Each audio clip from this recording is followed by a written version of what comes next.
Yeah, I know what you're thinking. You can get a job in the Middle East simply by trying or by magic, through others or by a fluke. Remember that competition is everywhere. Some here, some there, but bam! Loy Machedo is the best.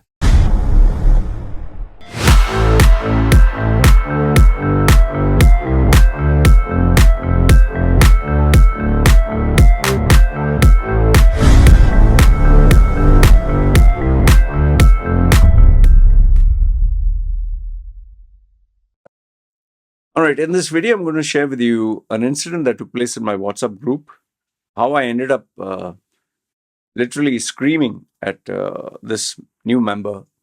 But then the realization dawned on me that what he's going through is what I went through when I was very young, and how the lessons that I learned would add value to even you right now, no matter what age you are. It's a very powerful lesson. Okay, so watch this video and comment down below and let me know if you think I'm right or wrong, or if you have had such an experience.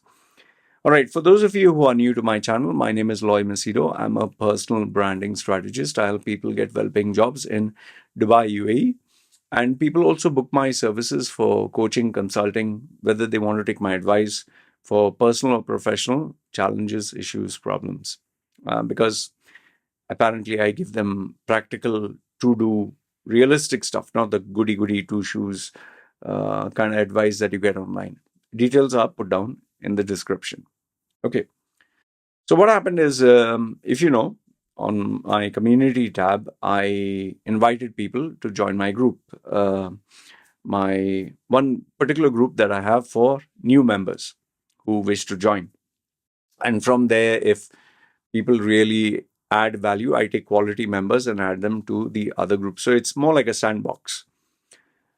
So in this group, there were a couple of people who joined, and this one particular young man, he's a young man who got in touch with me with regards to my services, and he found my services slightly above his budget, but he, a genuine guy. He said, I will one day take your services. Right now I can't afford it. So I said, perfectly fine. It's you know, like this, when the student is ready, the master appears. Okay. So nice guy. He's a good heart. His heart is in place. He's a genuine person. However, he has a particular trait. He has a particular habit, which even I find absolutely obnoxious. Okay, and mind you, this is later on I kind of realized, sheesh, this is exactly the trait I had. Okay. The trait that he has is he keeps asking questions which are stupid, absolutely stupid questions. He keeps asking not one, he keeps asking many questions. Like, for example, if he knew that he could have access, let's say, to you, and you're someone who is wise and has years of experience and wisdom, he will ask you one question, then he'll ask you another question, then he'll ask you another question, and he'll just keep asking you questions. And then he'll make statements which are either stupid or immature. And he will just irritate you to the point where you're like, oh man, I can't tolerate this guy anymore. And mind you, this was exactly the way I was when I was young. I had so many questions about life, so many questions about everything, about life, career, sex, women, men, parenting, that no matter how many questions I asked you, no matter how many answers you gave me, I would still have more questions. And what made it ridiculous is, while you were giving me the answer, I was not listening to the answer. I was thinking of the next question, or thinking of the question to ask for what you have stated. It's like my brain used to work so fast. They call it ADHD. That when you're talking to me, and as I'm listening and processing what you're saying, I'm also analyzing what you're saying, and I'm thinking of the pros and cons and the drawbacks, and then I'm coming up with the next question. So although I am listening, I'm also thinking, and I'm preparing my next question of what you are currently asking me. So many people used to get irritated with me for this. Many people, except I would say, being an atheist, also, I would say, God bless him, my mentor of nearly 20 years, Mohammad Murad. Somehow he would never ever lose his cool. And I'll tell you, in hindsight, when I think about it, I would say it is his greatness that he chose to be composed. Because anybody else, including me, would have lost patience in few, not even hours, minutes. Okay. So this guy, he was in a part of this WhatsApp group and he was asking questions left, right, and center.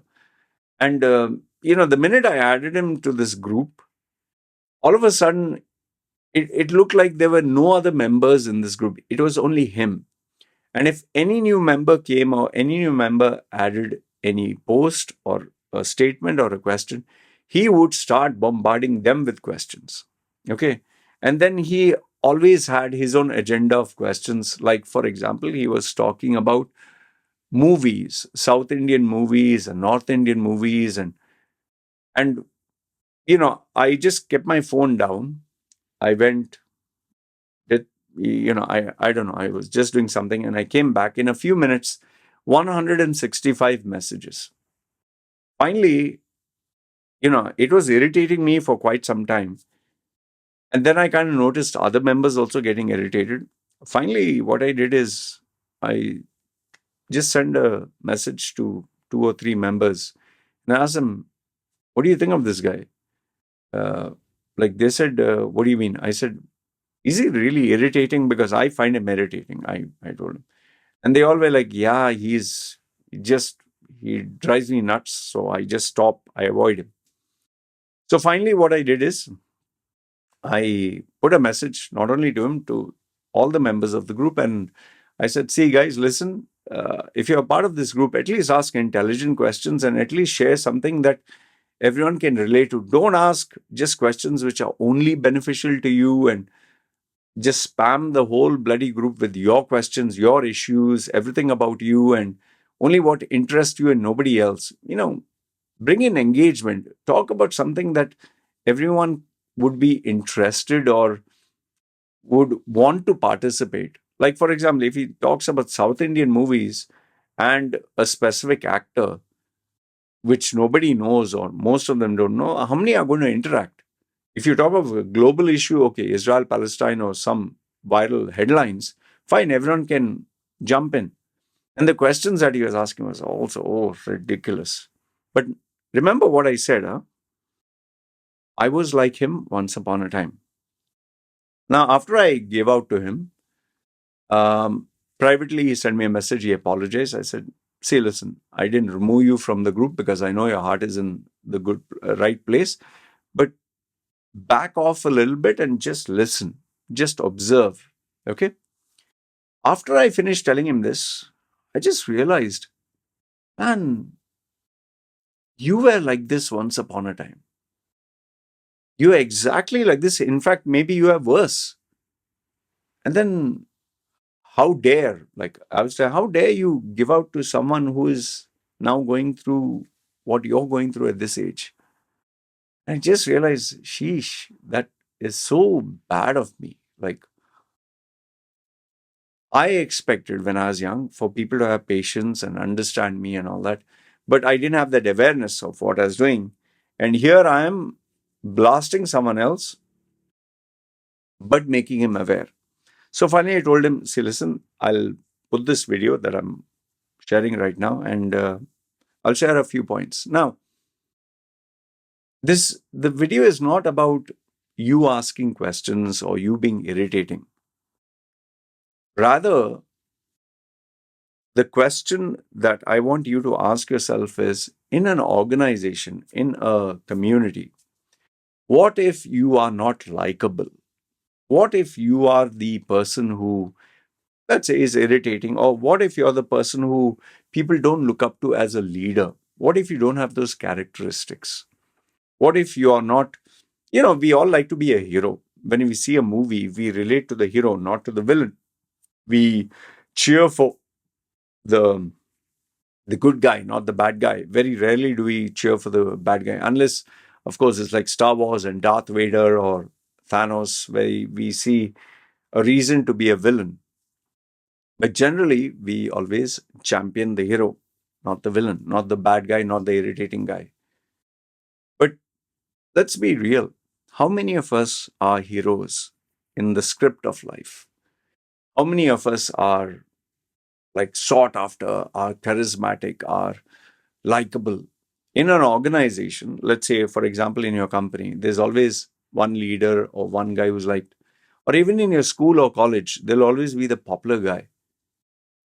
And then there are the ordinary folks, then there are the irritating ones, then there are the villainous characters, then there are ones who want attention no matter what. I used to be the guy who always wanted attention, who was like the jester, the clown, the irritation. So I don't know what kind of personality you have, but if you're the leader, nothing to worry about. If you're the most popular, like in school, you have the heartthrob, the guy who everybody admires and surrounds. If you're that type of guy, congrats, bravo. You have a characteristics, a kind of a DNA that people would die to have. But what if you're not that? What if you're not? You just don't have it. Like, for example, maybe Barack Obama had it. That's why he became the president. That Venkatesh or whatever his name is, he's standing up for election. Smart talker. He's another crook like Obama. For me, I don't fall for all these sweet talkers because end of the day, they're only good at talking and marketing themselves. But anyway, he's really smart, highly intelligent, sophisticated, very likable. Very likable. Almost everyone likes him. So if you're like that, great. But what if you're not like that? What if you're like say, a Donald Trump? Or forget Donald Trump, what if you're dumb and like a Joe Biden? Or let's say, what if you are like this guy, irritating? Or what if you're ordinary? What if you don't have leadership skills? Then what do you do? See, all of us now, we are working to earn more money within the least amount of time possible. Means whatever effort I'm putting, so let's say 8 hours, I want to get the maximum amount of money, the mileage. I want to get more than what I was getting yesterday or more than what I was getting last year. And that is the drive we all have, to earn more money within a limited amount of time. Like how I put it, earn more money per hour or earn more money doing less work, if you know what I mean. So your value increases. Where you are getting maybe 1,000 before, now you're getting 5,000. That's progress. Okay? Let's say per hour. For example, per hour you are getting 1,000 and you get 5,000. I'm just giving an example. That's progress. But now if you're not likable, if you're not charismatic, if you're not the leadership kind, nobody is going to give you a promotion. I know people say that, oh, you need to have a godfather, you need to have wasta, like how they say in the Arab countries, you need to have contacts, connections. Yeah, but what if you don't have any of this? What if you're stuck? You're good at your work, but you don't have all those skills. You don't know how to play the political game, or you don't know how to kiss ass or whatever. The answer, what I found out, which I want to share with you, is then you need to rethink your career, rethink your strategy, rethink where you are and who you're with. And the best example I can give you is me. I worked in quite a number of organizations for very less time. And I kept changing because I wouldn't fit in. And I'll tell you, I never got along with my own colleagues. And this kind of overflowed into my personal life. I never got with groups. I never got well with friends. I never got well with people. They found me very irritating and they found me not likable at all. So that is why when people don't like me, I don't blame them. And I don't know whether it's my upbringing or whether it's my the being born in a problematic child, this household, or having ADHD, people just generally didn't like me. But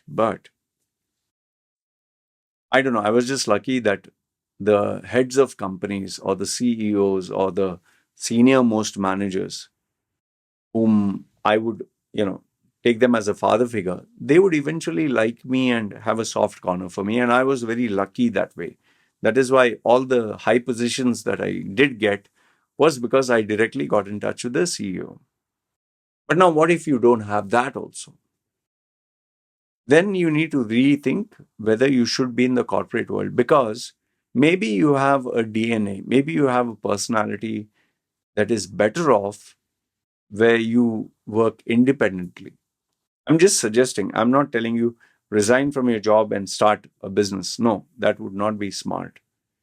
But look into the possibility where maybe you need to either change your environment, maybe you don't get along with Indian mentality, maybe you need to try working in the West. But sometimes remember, it can be also jumping from frying pan to the fire. One of my known friends, he didn't get along with people in India. When he was in Dubai, okay, he could manage. And then he said, I want to go to Canada and start my life. He migrated there, got his citizenship. But over there, things just backfired, whereby he got uh, taken to court for a legal issue.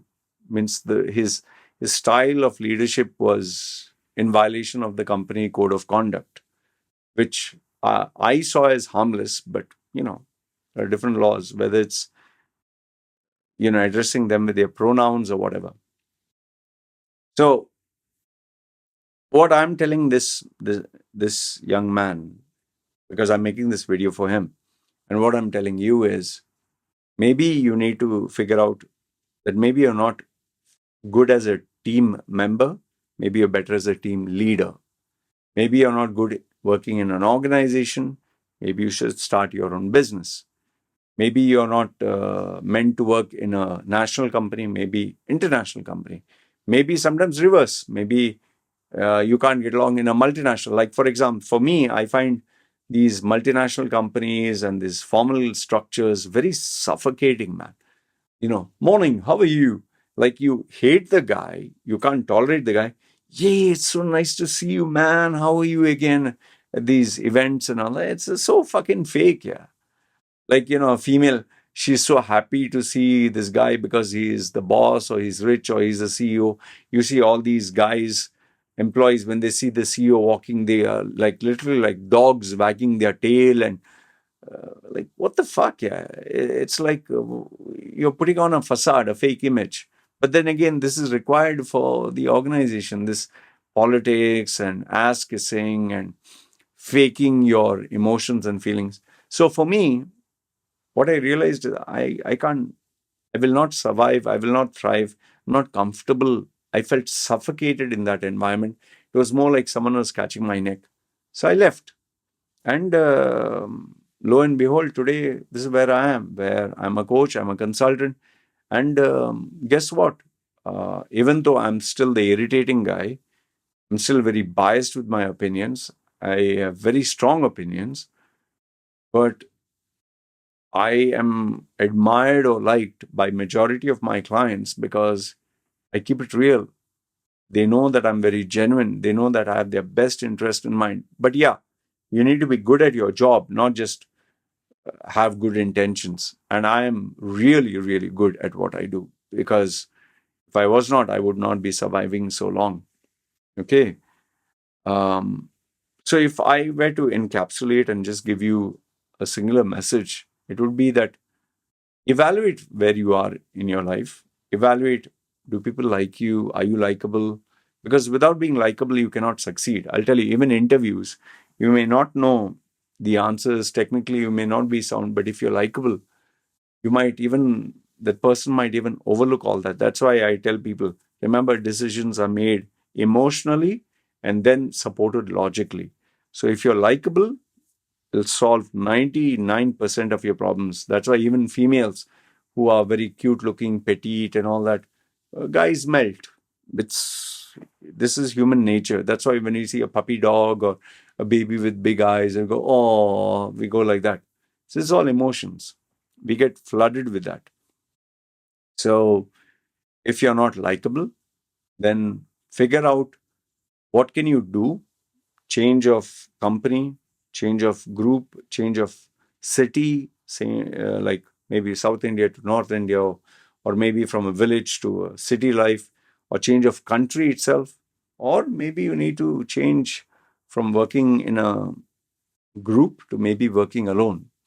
So figure out. You must get the answers to this, because only then you will grow. Otherwise, I'll tell you, it's like being a, you will always feel unwelcome. You'll always feel like, they say that what Apple, you'll feel like a square in a being pushed in a round peg hole or something like that.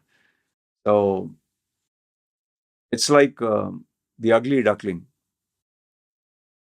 There they show the swan with just ducks. But remember, maybe it's not meant for you to fit in. Maybe it just doesn't work. If you can find the answer to this, the sooner you observe this, the sooner you work on it, the better it is for you, and it'll solve most of the problems of your life. So my advice to this guy is, maybe you need to consider this. Maybe you're not good as a team member. Maybe you're not good as working with the team. Maybe you're better as a leader. Find out. Maybe you're better working as a self-employed or freelancer.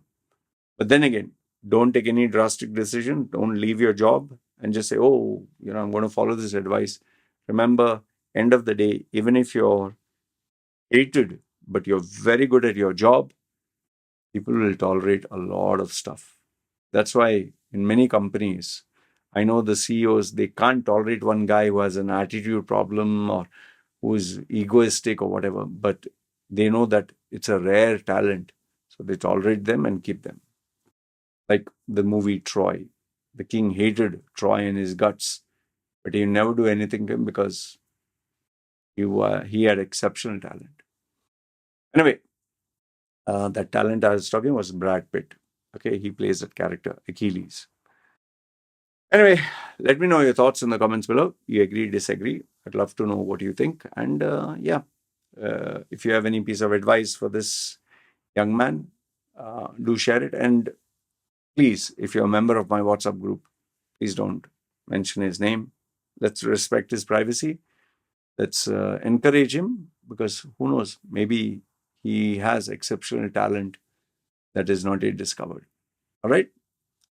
Best example, me, most irritating guy, today happy, if not super successful, but super happy. All right? All right. So comment down below, good, bad, ugly. I'd love to read your thoughts. This is me signing off. You guys take care.